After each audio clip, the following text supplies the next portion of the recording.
The station floated above the barren moon like a silent judge. Its metal frame stretched wide, lights blinking against the black canvas of space. For decades, it had been a neutral ground where humans and other species came together to settle disputes without war. But neutrality had rules, and rules were the only thing that kept chaos from spilling into the galaxy. On the observation deck, Commander Ellis stood with his hands behind his back.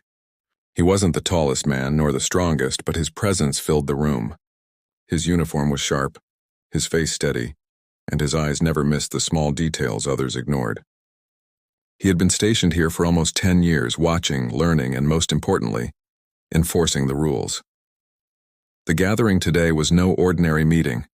3 alien envoys had arrived, each representing their world. They brought with them long histories of conflict with humans, but they had agreed to meet under the station's protection. The galaxy was restless, and everyone knew that one wrong word could spark fires across half the systems. Ellis turned when the first envoy entered. The being was tall, with a pale stone-like skin that cracked when it moved. Its eyes glowed faintly blue, scanning everything with suspicion. Ellis had dealt with its kind before. They were proud, calculating, and they despised weakness. "Welcome," Ellis said calmly, his voice carrying the weight of authority. "You know the rules here. No weapons, no threats, no violence. Speak but do not strike. Argue but do not kill." The envoy tilted its head but said nothing. Behind it came another. This one was smaller, wrapped in flowing robes that shifted like liquid. Its voice was soft, almost musical when it spoke. "We honor the rules, Commander. May this place remain unbroken." The third envoy entered last. Unlike the others, it wore no ornament, carried no sign of status. Its posture was humble, but Ellis knew better. The quiet ones were often the most dangerous. The council chamber filled with silence as the envoys took their places. The round table between them was made of transparent alloy, glowing faintly from the lights beneath. It symbolized clarity, fairness, and the idea that nothing could be hidden. Ellis remained standing, his presence a reminder. Rules were not suggestions here, they were law. He had seen what happened when delegates forgot that. Once, years ago, an argument had turned violent and blood stained the very floor they stood on now. The memory never left him. "Today's matter," Ellis began, "concerns the mining colonies along the outer rim. Humans claim the right to harvest. Others claim the land belongs to them. The question before us is simple: who owns what?" The stone-skinned envoy spoke first. Its voice rumbled like rocks grinding together. "The colonies sit upon ground sacred to us. Your miners dig with no respect. You steal." Ellis didn't flinch. "Humans build where survival is possible. The rim is dangerous, but it holds what we need. Without it, we die. That is not theft. That is life." The robed envoy raised a slender hand. "Perhaps the answer is not ownership, but balance. Divide the colonies, share the harvest, share the risk." The third envoy, still silent, finally leaned forward. Its voice was low, sharp, and carried the weight of warning. "Balance is weakness. Rules mean nothing if they cannot be enforced. What will you do when humans ignore limits, Commander? Will you punish your own?" The question hung in the chamber like a blade. Ellis did not move, but his words were firm. "The rules apply to all, human or not. If my people break them, they pay. That is the promise of this place." A silence followed, deeper than before. Even the hum of the station's engines seemed to fade. The envoy studied him, as if searching for cracks in his armor. But Ellis gave them nothing. Outside, the barren moon reflected the cold light of a distant star. Beyond it stretched the galaxy, vast, dangerous, and waiting. This meeting was only the beginning. Everyone in the chamber knew it. The rules were strong, but rules alone might not be enough. As the session ended, Ellis walked the corridor back to his quarters. He thought of the faces he had seen today, of the words spoken and the ones left unspoken.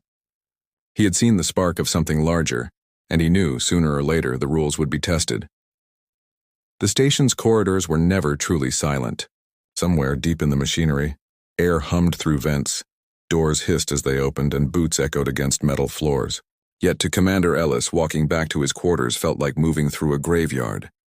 The meeting had ended without blood, but the unease in the air was heavier than any weapon. He poured himself a glass of water and sat by the viewport. Outside, the barren moon stretched endless and gray. Beyond it, the galaxy glittered like shards of broken glass scattered across the dark. Ellis had always admired that view, but tonight it offered no comfort. The envoys were playing a dangerous game. Each had spoken with controlled words, but beneath the calm, Ellis had seen the heat of anger. The stone-skinned envoy would not forgive what it saw as desecration. The robed envoy wanted compromise, but compromise had enemies. And the quiet one, its warning still echoed in Ellis's mind. Will you punish your own? He knew the truth. If humans broke the rules, he would have to act.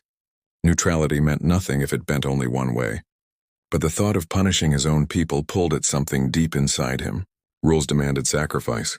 The question was, how much could humanity afford to sacrifice before the galaxy saw it as weakness? A soft tone at his door broke his thoughts. He set down the glass and stood. Enter. The door slid open and Lieutenant Harris stepped in. She was young, sharp-eyed, and loyal, one of the few officers Ellis trusted completely. Commander, she said, standing straight. There's been a disturbance in the docking ring. Ellis's jaw tightened. What kind of disturbance? 2 human miners. They arrived earlier today from the rim colonies. They were caught arguing with the guards over the envoy restrictions. Loud voices, threats, Ellis's chest grew heavy. He already knew where this was going. Weapons? No weapons, sir. But fists were raised. Security intervened before it went further. For a moment, Ellis closed his eyes. The timing was too sharp. The envoys meet to argue ownership of the colonies, and within hours, miners from the rim are making trouble on the station. Coincidence? He didn't believe in coincidence. Where are they now? Ellis asked.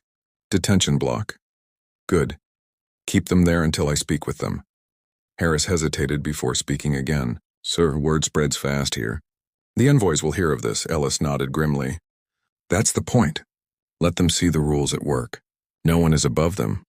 The detention block was cold and quiet, a narrow corridor lined with reinforced doors. Inside one of the cells, the 2 miners sat across from each other. They looked tired, dirty from travel, and angry. Ellis stepped inside. The door shut behind him with a heavy clang. Commander, one of them muttered, his voice sharp with defiance. You lock us up while aliens walk free? You broke the rules, Ellis said evenly. You threatened violence. This station doesn't care if you're human or not. The punishment is the same. We're not diplomats, the other miner said. His tone was rough, but there was fear under it. We're workers. We fight for scraps while those envoys sit at your table and decide what belongs to us. What about our rules? Who protects us? Ellis looked at them for a long time. He saw the calluses on their hands, the dirt on their boots, the weight of lives spent in mines where air was thin and food was scarce. These men weren't villains. They were desperate, but desperation couldn't excuse breaking the rules. Not here. You're right, Ellis said softly. Life on the rim is hard.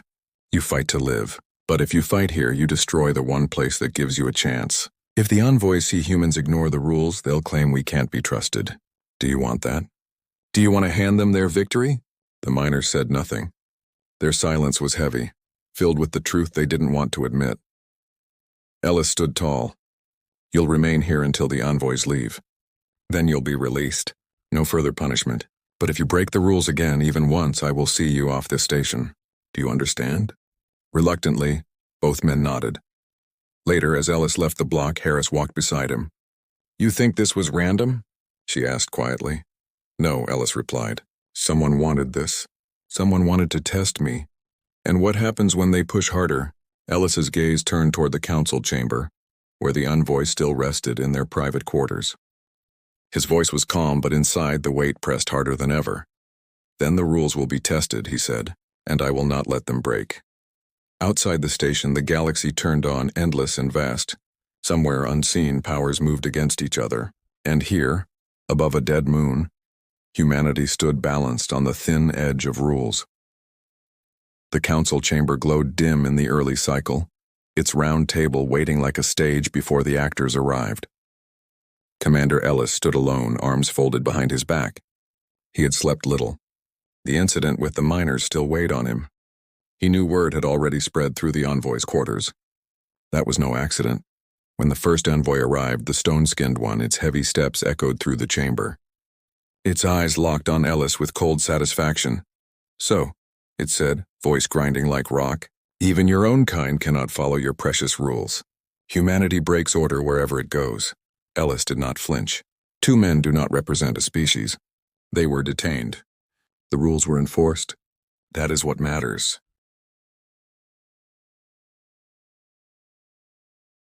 The envoy leaned close, the faint glow in its eyes burning brighter. Your weakness is clear. You punish your own to impress us. It will not save you.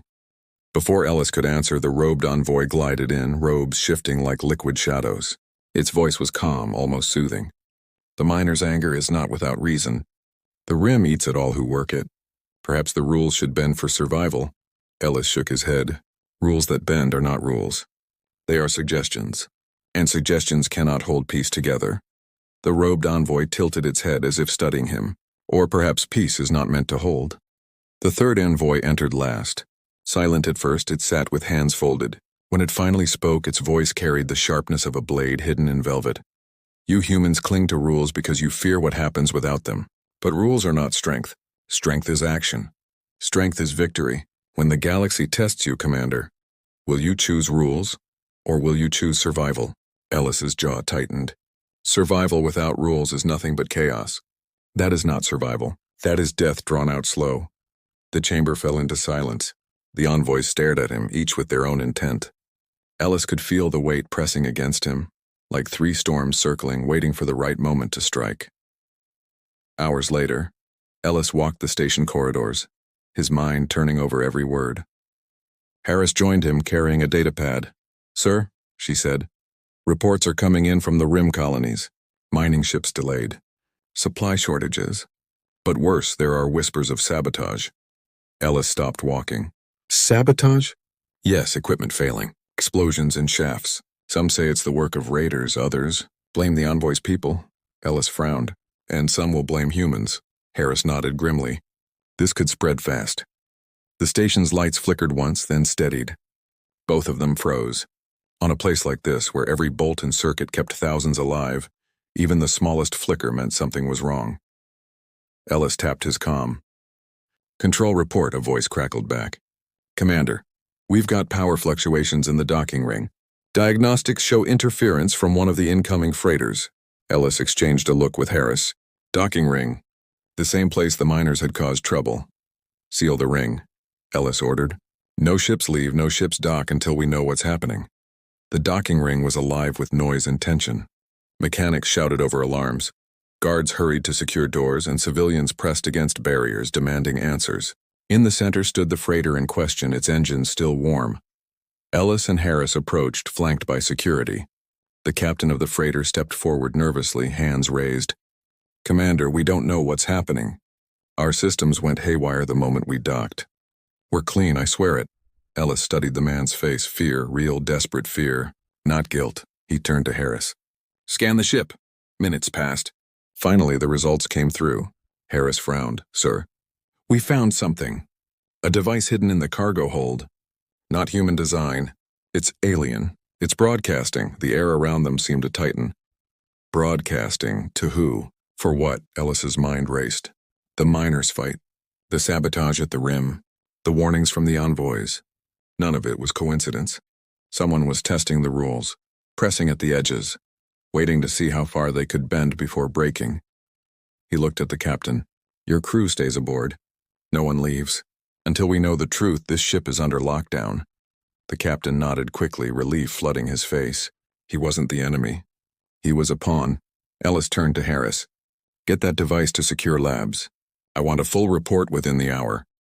As Harris hurried away, Ellis stood in the middle of the chaos. Around him, voices rose, panic spread, and the weight of the galaxy seemed to press harder on his shoulders. The rules had held today, but tomorrow? Tomorrow they might shatter. The secure lab was buried deep within the station, sealed behind layers of reinforced doors and armed guards. Ellis stood inside with Harris, staring down at the device they had pulled from the freighter's hold. It sat on the table, small and black, no larger than a man's hand. Yet the air around it felt heavy, as though it carried more weight than its size could explain. The chief technician tapped the screen beside it. Commander, this device was built to mask its purpose, but we cracked enough of the code to know one thing. It's transmitting.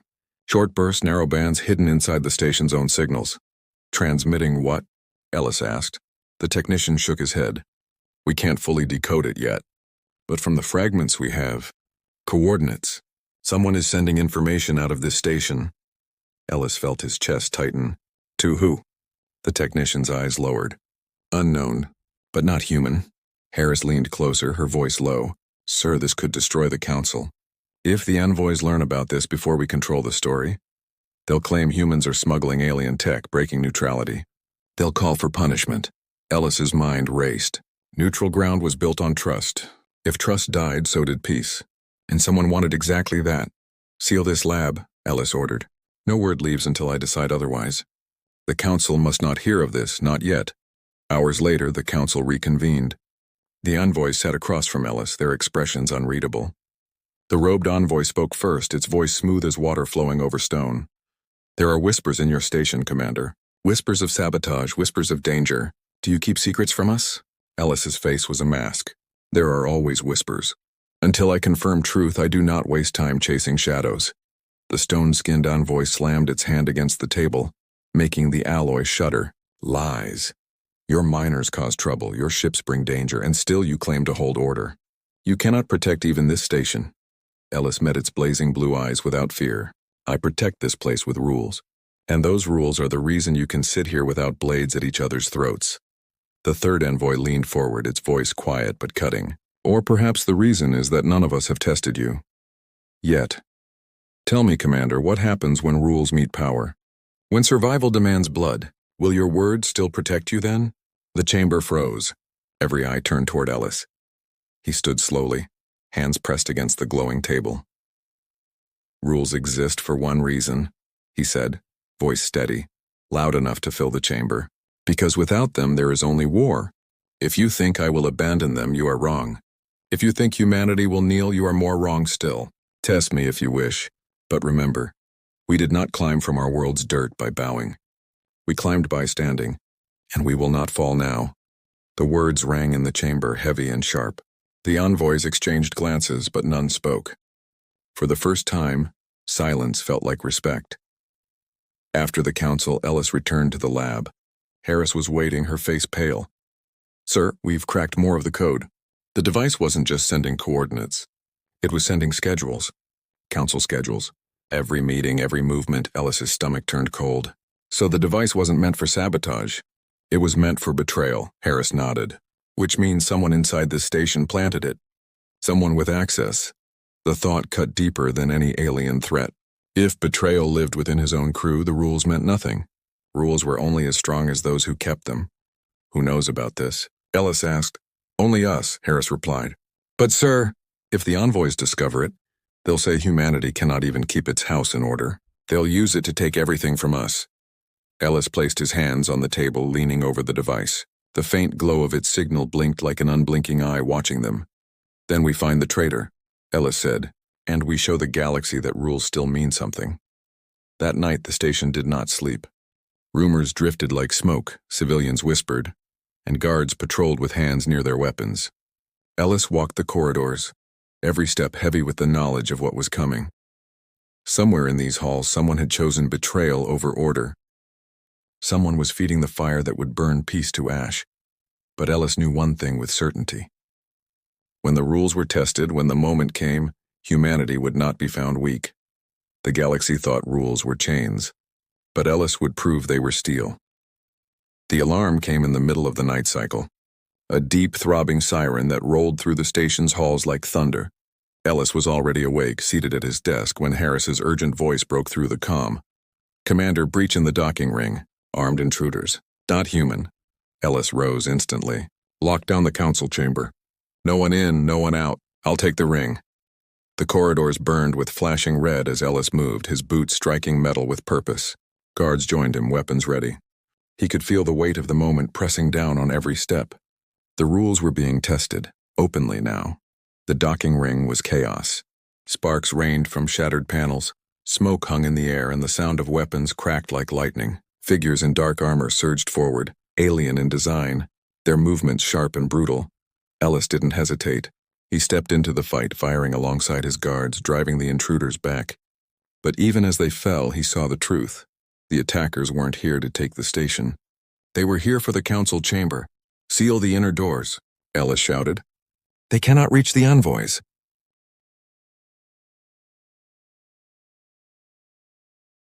The battle pressed hard, but the station's defenses held. After minutes that felt like hours, the last intruder fell. Its armor cracked, its weapon clattering to the floor. The smoke cleared. Silence returned. Harris ran up, panting. "Sir, we found proof on their gear. The same code as the device. This wasn't random. Someone inside fed them the path." Ellis's eyes hardened. "Then we end this now." The council chamber doors opened to reveal the envoys, each waiting. Tension filled the air like poison. The stone-skinned envoy rose, voice rumbling. "Your rules failed. Blood spilled on your station. Intruders walked your halls. Humanity cannot keep order." The robed envoy's voice was softer but no less cutting. "Neutrality is broken. Perhaps this council cannot stand." The third envoy leaned back, calm and sharp. "You punish minors. You lock down ships. Yet your enemies still walk free. Perhaps humanity is not fit to lead even itself." Ellis stepped forward. His uniform burned with smoke, his face set like iron. His voice rose, steady and strong. "No. Humanity is the only reason this council stands at all. You call the attack proof of failure. I call it proof of strength. Rules were tested and rules held. The intruders are dead, the council lives, and this station still stands. That is order. That is survival." He turned his gaze on each envoy in turn. "Do not mistake our punishment of our own as weakness. It is the opposite. Humanity enforces the rules even when it costs us. Can any of you say the same? Would you judge your own kind as harshly? No, you look the other way. That is why you fear us. Because when the rules demand sacrifice, humans do not flinch." The chamber fell silent. The stone-skinned envoy's eyes flickered, its anger dimming. The robed envoy lowered its head, thoughtful. The third envoy only watched, but something sharp in its gaze dulled, replaced with respect or perhaps caution. Ellis pressed on, his voice cutting like steel. "This station stands for one reason, because we stand for the rules. If you think humanity will bend, then you do not know us. We crawled out of a world that tried to kill us every day. We learned to survive by giving ourselves rules, because without them we would have torn each other apart. The same is true for the galaxy. You don't need less rules. You need more. You need ours." For a long moment no one moved. Then the robed envoy spoke quietly. "Perhaps there is truth in your words." The stone-skinned envoy said nothing, but it did not argue. Even the third envoy, sharp and dangerous, only leaned back and whispered, "We will see." Later, Ellis stood once more at the viewport. The moon lay below, gray and barren, but the stars beyond burned bright. Harris joined him, her face tired but proud. "You think they believed you?" she asked. Ellis's lips curved into the faintest of smiles. "Belief doesn't matter. Respect does. And tonight they saw humanity will not break its own rules. Not for fear. Not for blood. Not for anyone." Harris nodded, silent. Ellis placed his hands behind his back, gaze steady on the endless dark. The galaxy would test them again. Betrayal would come again. But the rules would hold. Not because they were written in law, but because humanity carried them in their bones. And when the stars remembered this day, they would remember one truth above all. Humanity did not survive because it was strong. Humanity survived because it chose rules and made the galaxy follow.